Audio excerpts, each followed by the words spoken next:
দেখো আমাদের কি বের করতে হবে, আমাদের হচ্ছে দুই বিন্দুর যে বিভব পার্থক্য সেটা বের করতে হবে। তো এখানে বিভব পার্থক্য দেওয়া আছে, একটা হচ্ছে তোমার 20 ভোল্ট আর একটা 25 ভোল্ট। বুঝতে কি পেরেছ?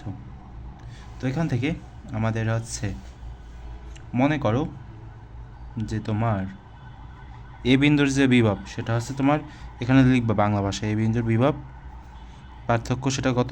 25 ভোল্ট।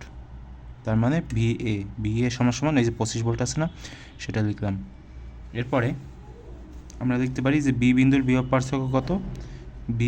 ভিবি সমান সমান কত লিখতে পারি? 20 ভোল্ট। এখানে ভোল্ট হবে, এখানে ভোল্ট হবে।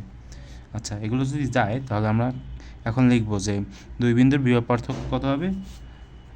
দুই বিন্দুর বিভব পার্থক্য হবে তোমার, দুই বিন্দুর বিভব পার্থক্য লিখে এরপর তোমরা এখানে দিবা ভিএ মাইনাস ভিবি।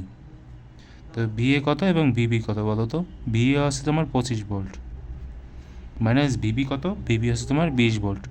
তো এখন যদি তুমি ক্যালকুলেশন করো, ক্যালকুলেশন করলে কত আসবে বলো তো?